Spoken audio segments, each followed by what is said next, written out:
Demain, conseil à Lille, dialogue Mauroy-Giscard. Aznavour et le fisc, le conflit s'apaise. Les 9 à La Haye, un sommet de transition. Le flagrant délit en question, un point de vue de Paul Lefebvre. Après les obsèques du maire de Lyon, la succession. Et puis, à ajouter à tous ces titres, on vient d'apprendre que M. Delamalène, UDR, rapporteur général du budget de la ville de Paris, a pris la décision ce soir d'être candidat à la mairie de la capitale. C'est bien évidemment une réponse à la candidature de M. Dornano, candidat officiel de la majorité désigné par le président et le Premier ministre. Tout le problème est donc de savoir maintenant si cette fronde se limite aux UDR parisiens ou si M. Delamalène se présente comme le candidat de l'ensemble du mouvement gaulliste. Tout de suite, la réponse de M. Pierre Bas, député UDR de Paris. Monsieur Delamalène est le candidat de tout l'UDR. Vous avez le soutien du mouvement. Nous avons le soutien du mouvement. Et nous avons de plus le soutien de nombreuses autres forces qui ne sont pas UDR, le CNI, le Centre républicain, les démocrates 5e et le contrat social du président Edgar Faure. Mais c'est une fronde contre le président de la République. Oh, absolument pas. Nous avons pour le président de la République une révérence et un respect qui n'ont pas de borne. Pourtant, vous mettez contre son candidat un candidat à vous qui va forcément apparaître comme un candidat de division. Oui, mais on peut avoir un immense respect pour le président de la République et ne pas souhaiter que le président de la République nous nomme les maires en France ou les investisse ou les pressente. Il a de très hautes fonctions, les plus importantes de l'État. Il n'a pas toutes les fonctions pour désigner les maires. Jusqu'à présent, c'est les électeurs dans les communes. Voilà. Après cet aparté, Madame, Monsieur, bonsoir. Donc, l'actualité d'aujourd'hui, c'est essentiellement le Conseil des ministres à Lille. Lille demain, c'est la 3e expérience de décentralisation depuis l'élection de Monsieur Giscard d'Estaing. Il y a eu tout d'abord Lyon, puis Évry, et demain donc Lille, où le président de la République et le Premier ministre viennent d'arriver.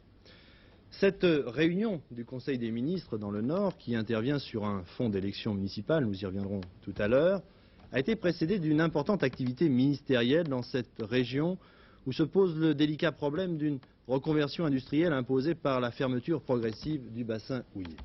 On peut penser que tous ces problèmes seront évoqués demain au cours du Conseil, mais de toute façon, dès ce soir, M. Mauroy, maire socialiste de Lille et président du Conseil régional, en discutera avec le président de la République. C'est un petit événement. Le précédent maire, M. Augustin Laurent, avait en son temps refusé d'accueillir le général de Gaulle de passage dans sa ville. À noter que les communistes, eux, ont décidé de bouder la visite du président de la République. Mais pour en revenir au Conseil proprement dit, voyons tout de suite sur place comment tout cela s'organise. En direct de Lille, l'un de nos envoyés spéciaux.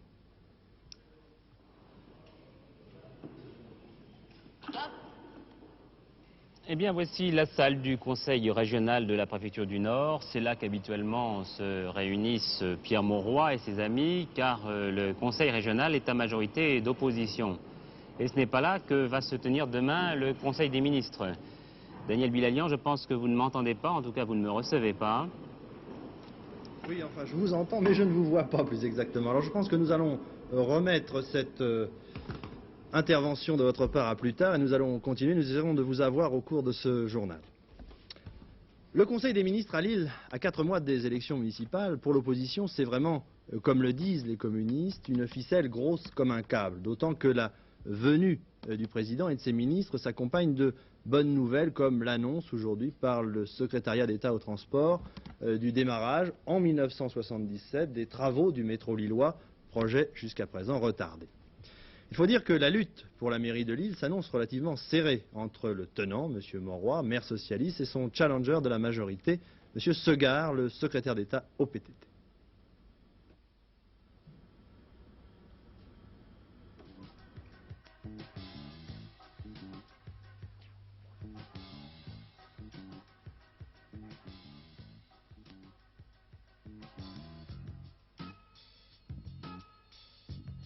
Je pense que là aussi, nous avons quelques problèmes. J'attends comme vous qu'on me renseigne exactement sur ce qu'il est en train de se passer. Je crois que nous sommes en train de voir les images des obsèques de Lyon alors que nous attendions un sujet sur le problème du conseil municipal, des élections municipales plus exactement à Lille. Alors là, nous essayons d'avoir Poivre d'Arvor.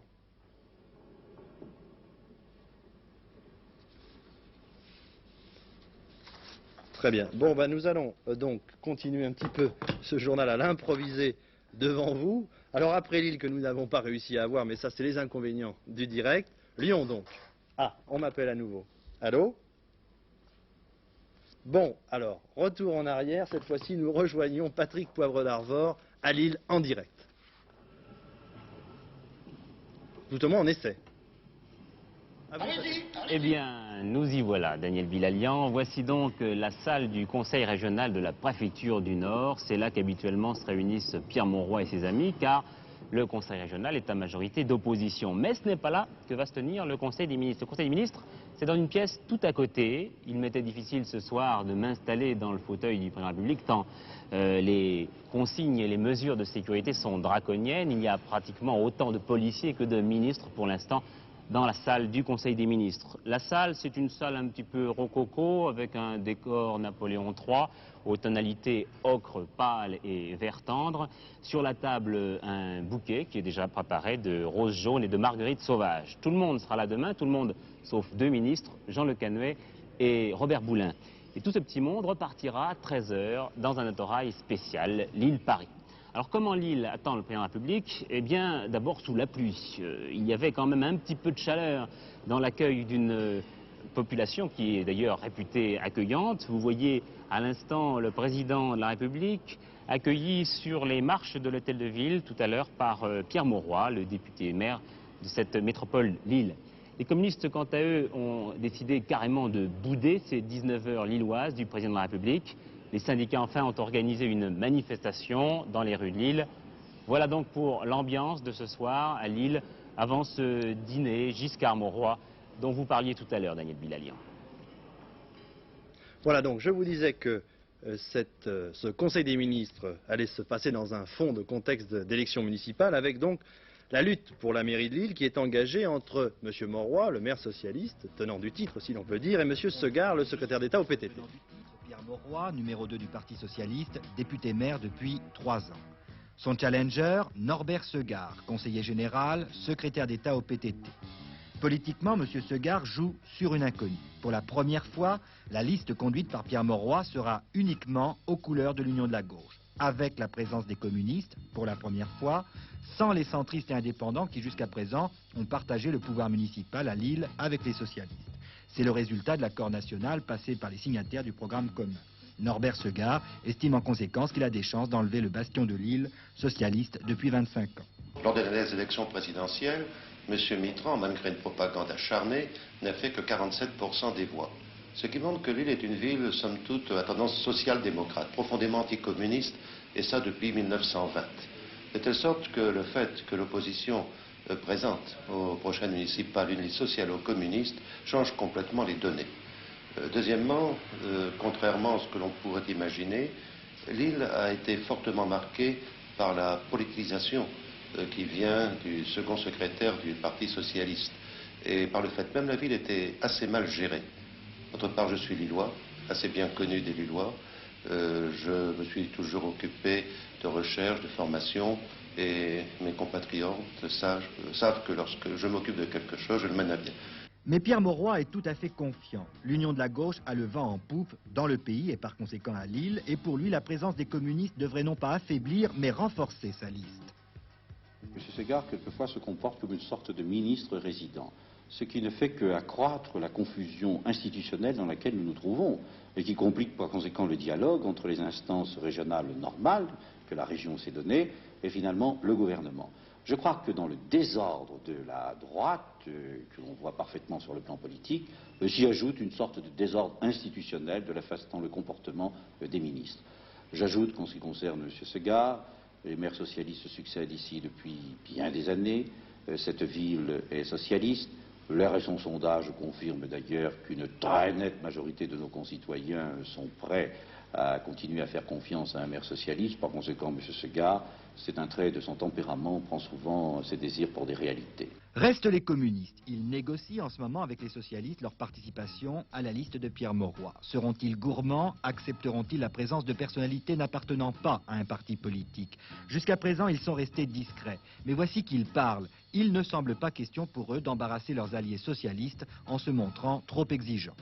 Si on prenait la proportionnelle intégrale dans le cadre de l'Union de la gauche, nous aurions droit à 14 ou 15 sièges dans cette liste. Mais il est évident que les communistes sont des gens sérieux, des gens responsables et qu'ils sont prêts à ouvrir la liste à des personnalités, à des démocrates, prêts à agir avec nous au sein d'une municipalité de l'Union de la gauche.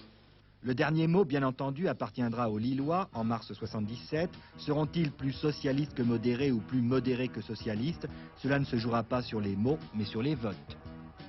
Justement, à propos de ces élections municipales de Lille, M. Mauroy a annoncé aujourd'hui que sa liste serait composée à majorité de conseillers socialistes, 22 au moins, sur 43. Lyon, la guerre de succession après la disparition de M. Pradel sera l'objet de notre dossier à la fin de ce journal. Mais avant, ce matin, les Lyonnais rendaient en présence de M. Barre un dernier hommage à celui qui fut leur maire pendant près de 20 ans. Après la levée du corps ce matin à l'hôtel de ville, un immense cortège a traversé le vieux Lyon vers la primatiale Saint-Jean pour la cérémonie du requiem. La famille de M. Pradel et les proches du maire conduisaient le deuil. La messe a été retransmise à l'extérieur et télévisée en direct par FR3. L'immense primatiale était aujourd'hui trop petite pour accueillir tous les Lyonnais venus honorer leur maire. M. Raymond Barre était là. Pour le Premier ministre, rarement un homme et une ville se seront connus, aimés et aussi intimement appartenus que M. Pradel et Lyon. Ce journal étant décidément placé sous le signe des élections municipales, continuons. Ce matin, M. Georges Marchais, qui annonçait la 100 millième adhésion au Parti communiste en 1976, en a profité pour évoquer le problème des listes municipales de la gauche qui, selon lui, ne devraient pas poser de graves problèmes. Il faut préparer les élections municipales. Évidemment, pour nous, ça ne nous pose pas beaucoup de problèmes, la préparation des élections municipales, puisque toutes les organisations du parti dans toutes les villes et communes de France ont soumis des propositions à nos partenaires de la gauche, propositions basées sur l'influence réelle de nos organisations en prenant en considération les élections intervenues depuis 1973, c'est-à-dire, ou 72, disons, depuis la signature du programme commun. Par conséquent, nous n'avons pas de ce point de vue de problème. Nous n'avons pas de cas particulier, nous rejetons toute idée de marchandage, nous attendons simplement la réponse de nos alliés à des propositions sérieuses là où les accords ne sont pas encore conclus. S'il ne dépend que des communistes, il n'y aura pas d'élections primaires dans quelque ville que ce soit, il n'y aura que des listes d'union de la gauche. Évidemment, si on nous impose des élections primaires, eh bien, nous irons à ces élections avec sérénité, tranquillité et confiance. En bref, encore en France, les indices des prix de septembre et octobre dépassant 2% d'augmentation, selon la loi, le salaire minimum, le SMIC, doit automatiquement être relevé à partir du 1er décembre. Il passera alors à 8 francs 94. Monsieur Durafour, le ministre délégué aux Finances, porte plainte contre Gérard Nicou, le leader du Sidunati, qui a l'intention de créer des brigades d'autodéfense de commerçants contre notamment les agents du fisc. Enfin, cet après-midi, M. Roger Frey, président du Conseil constitutionnel, a été officiellement saisi du problème posé par l'élection au suffrage universel de l'Assemblée européenne. Nous allons reparler de l'Europe au cours de ce journal, avec notamment la réunion des 9 à La Haye. Et puis je viens d'apprendre par une dépêche que la Cour d'appel vient d'ordonner ce soir l'évacuation des locaux du Parisien libéré. C'est une vieille affaire. Vous savez que ces locaux sont occupés depuis près de 2 ans par les grévistes.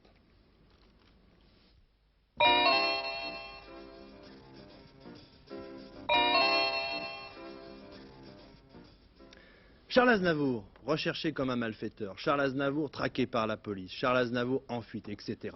On peut imaginer, comme ne manqueront pas de le faire certains journaux spécialisés, les titres les plus dramatiques pour parler de ce différend qui oppose la justice française aux chanteurs qui résident en Suisse.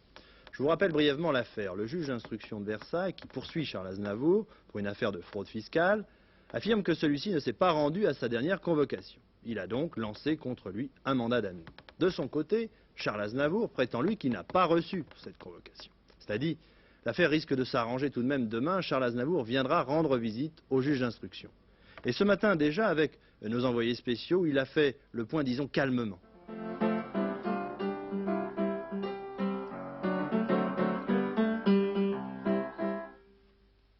Qu'est-ce que c'est, mon chéri? Qu'est-ce que c'est que ça? C'est une lettre. Ah, bah tiens, on va regarder s'il y a une lettre recommandée. Donne-moi ça. 10 heures ce matin, à Cran-sur-Cère, dans le Valais. Charles Aznavour observe, du coin de l'œil, son courrier. Il ne sait pas encore que René Ayot, son avocat, va rendre une visite discrète dans le courant de la matinée à Freddy Fossier à Versailles, le juge d'instruction, qui a lancé hier contre le chanteur un mandat d'amende. Emmène la lettre de maman. Pas de convocation du juge d'instruction? Non, non, il n'y en a pas. Tiens, emmène ça à maman, Coco. Vous pensez qu'il va vous en envoyer une ici? C'est le meilleur endroit pour que je le reçoive. Est-ce que vous avez l'intention de vous présenter devant le juge d'instruction de Versailles ou au contraire, avez-vous l'intention de continuer à faire le mort? Mais je n'ai jamais fait le mort. Je me suis toujours présenté devant monsieur le juge à Versailles. À chaque fois qu'on me l'a demandé, à chaque fois que c'était vraiment possible. Mais d'autant plus, je l'avoue franchement, que les rapports avec monsieur le juge Fossier ont été parfaits. C'est un monsieur bien élevé. C'est un monsieur qui ne vous rudoie pas, qui vous reçoit comme on doit recevoir un inculpé, je pense, puisque je suis un inculpé. Pourquoi, selon vous, le juge d'instruction veut-il vous voir absolument? Je ne sais pas, il a des questions à me poser. Puis peut-être qu'il m'aime bien. Il est possible que Freddy Fossier aime bien l'auteur de La Bohème ou de La Mama. En tout cas, il semble que les deux hommes aient trouvé un compromis. Charles Aznavour était ce matin beaucoup plus calme qu'hier et moins amer à l'égard de la justice française. Il ne quittera pas son chalet suisse et sa famille au milieu de 2 gendarmes, c'est paraît-il promis. Il se présentera seul à Versailles pour répondre aux questions du juge d'instruction, sans doute dans les prochains jours. La fin du sommet européen, pas de décision concrète. Les 9 se sont quittés sur un communiqué pour le moins, disons, diplomatique, où l'on ne retrouve ni la proposition de M. Giscard d'Estaing demandant à ses partenaires de faire en commun des économies d'énergie, pas de trace non plus de la déclaration de M. Schmitt désirant repousser la réunion de la conférence Nord-Sud au début de l'année prochaine. Un conseil morose, je dirais glauque, à la couleur du temps qui l'a fait à la. Et l'Europe économique va mal, chômage, inflation, et risque d'aller encore plus mal lorsque les producteurs auront augmenté le prix du pétrole. Les remèdes, le plus efficace s'il est appliqué, consisterait peut-être à établir un plafond pour les importations européennes de pétrole, comme le conseille la France, donner des avertissements aux producteurs, comme le conseille l'Allemagne. Et comme si le pétrole, ça ne suffisait pas, il y a aussi les exportations galopantes du Japon vers l'Europe. Un peu de mesure, messieurs les Japonais, disent fermement les Européens. Ainsi, assailli de dangers immédiats, le Conseil européen n'a guère pu songer à un avenir plus lointain, l'Union européenne. C'est déjà pas mal si l'Europe arrive à conserver l'acquis du passé.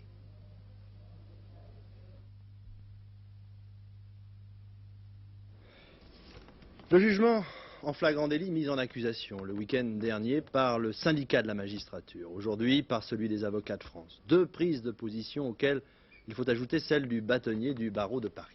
Justice expéditive, justice minute pour certains, cette procédure a tout de même ses avantages. Mais d'abord, essayons d'expliquer exactement ce qu'est le jugement en flagrant délit. Eh bien, c'est très simple. Vous êtes arrêté en flagrant délit, ou tout juste après, ou tout juste avant, et emprisonné et présenté dès le lendemain au tribunal. Dans l'esprit de la loi, pas besoin d'instruction ni de recherche extraordinaire, puisque théoriquement, le suspect a été pris sur le fait, et surtout, le délit n'a pas une importance telle qui nécessite une grande enquête. De plus, la loi prévoit que si le juge estime que les faits ne sont pas démontrés, eh bien, il a le droit, et le devoir surtout, le juge, de renvoyer à l'instruction. De même, le suspect peut demander, mais ce n'est pas obligatoire, l'assistance d'un avocat qui, il est vrai, n'a pas grand temps pour se mettre au courant.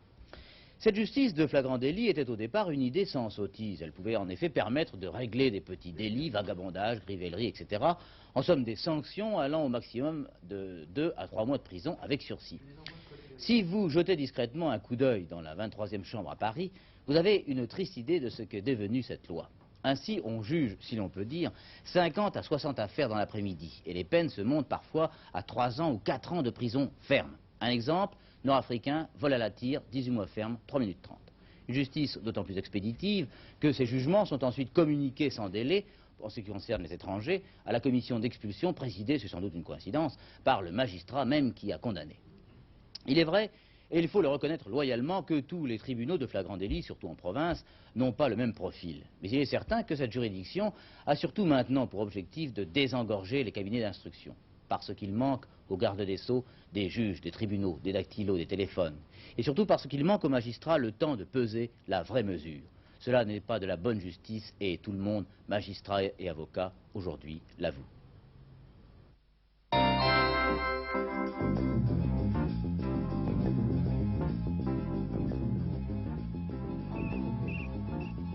Grève générale en Italie pendant 4 heures. Les travailleurs de la métallurgie, de l'alimentation et du textile ont débrayé aujourd'hui à l'appel des 3 centrales syndicales italiennes. Ils voulaient manifester par là contre les mesures d'austérité prises récemment par le gouvernement de M. Andreotti. 7000 personnes en tout ont cessé le travail, paralysant en grande partie le pays. Les hommes que vous allez voir venaient de nettoyer le paquebot France qui est en cale sèche depuis que le navire a été désarmé. Ils devaient maintenant s'attaquer à la peinture en attendant que France soit condamnée définitivement et oubliée au bord d'un quai du Havre. Mais maintenant les peintres sont en grève, ils demandent des augmentations de salaire et le 13e mois. Confrontation entre Hervé de Batter et Marcel Dassault au palais de justice de Paris cet après-midi. C'était la première fois depuis le début de l'affaire que le constructeur aéronautique et son ancien fondé de pouvoir se rencontraient chez le juge d'instruction. Les deux hommes ne s'étaient pas revus depuis le 7 juillet dernier, date à laquelle le comptable retirait 8 millions d'une banque parisienne. Rien pour l'instant n'a filtré de cette confrontation.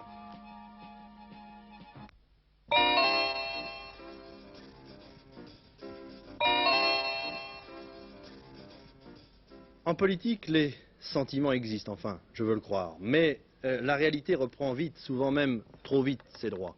On constate une nouvelle fois à Lyon où la disparition de M. Pradel depuis 19 ans à la tête de la municipalité pose un difficile problème de succession.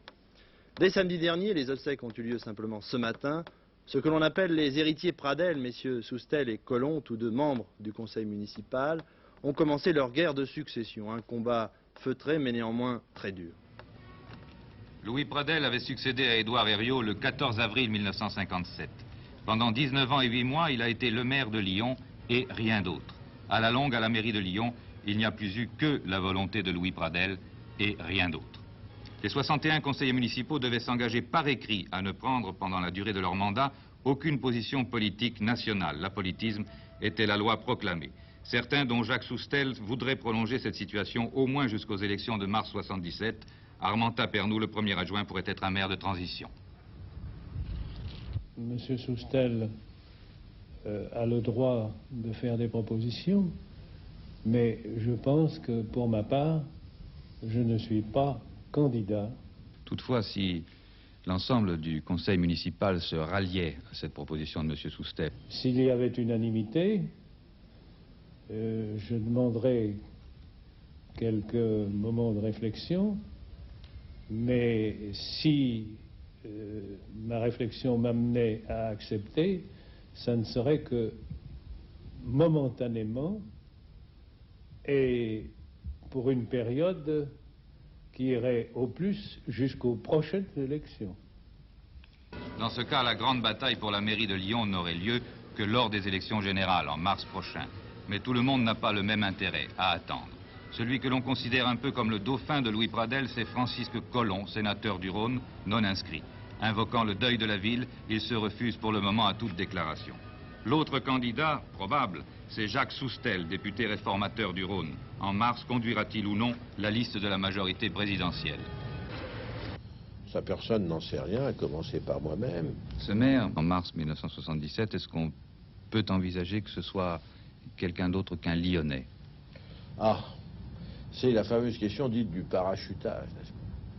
Eh bien, voyez-vous, ici à Lyon, capitale de la résistance, et dans la région, il y a eu beaucoup de parachutage pendant la guerre, mais en général, on n'aime pas en faire en temps de paix. Et, à tort ou à raison, les Lyonnais sont particularistes. Ils pensent qu'il y a dans leur ville, dans leur agglomération, assez de gens capables pour ne pas avoir à faire appel à l'extérieur. Je serais assez catégorique, je dirais qu'un parachutage serait très mal accueilli ici à Lyon. Une chose est sûre, après les élections de mars, même si un Pradélien l'emporte, les données politiques de Lyon seront bouleversées. Et puis il faut maintenant compter avec la gauche. L'opposition qui a marqué des points annonce ses ambitions. En ce qui concerne la gauche, l'échéance normale de 77, elle la prépare sérieusement. Elle n'a pas les mêmes problèmes que la municipalité sortante. Pour elle, il ne s'agit pas de dégager un notable, mais de constituer une équipe extrêmement solide. Pour cela, elle a pris un certain nombre de dispositions. Pour ce qui me concerne, j'ai été désigné pour assumer la responsabilité de la liste, mais évidemment dans une perspective tout à fait différente. Une optique différente, ce sera de toute façon, et quel que soit l'élu, nécessaire. Le vide politique lyonnais est fini. La forte personnalité de Louis Pradel et l'œuvre accomplie pouvaient seuls le justifier. Vignette, il vous reste jusqu'à demain soir minuit, pas plus, pour vous la procurer. Une nouveauté cette année, la vignette spéciale pour voiture de fonction, même couleur que l'autre. Les techniciens des finances avaient proposé une couleur différente, cela dit, il n'y a pas de quoi être honteux d'avoir une voiture de fonction. La météo pour terminer donc. Tempête et pluie aujourd'hui, le vent a soufflé à 122 km à l'heure à la Pointe du Raz et 78 km à l'heure à Paris. Les températures sont restées douces pour la saison. Il pleuvra demain matin dans l'est et le sud de la France. Les vents deviendront forts sur le pourtour méditerranéen. Sur le reste du pays, le temps sera variable et plus frais. Les averses alterneront avec quelques éclaircies. Le soir, le ciel se couvrira de nouveau à l'est et après une accalmie temporaire, les vents se renforceront. Voilà, ce journal est terminé. Je crois que vous voudrez bien nous excuser de ces quelques erreurs techniques, mais ce sont les risques du direct et nous voulons les assumer car nous voulons toujours vous informer le plus rapidement possible. C'est notre fonction. Au nom de toute la rédaction d'Antenne 2 qui a préparé ce journal, je vous souhaite une excellente soirée. Bonsoir, mais avant de nous quitter, le rappel des principaux titres. Demain, Conseil des ministres à Lille. La succession Pradel s'annonce difficile. Mairie de Paris, l'UDR maintient son candidat. Sommet de la Haye, peu de décisions concrètes. 23h30, le dernier journal d'Antenne 2.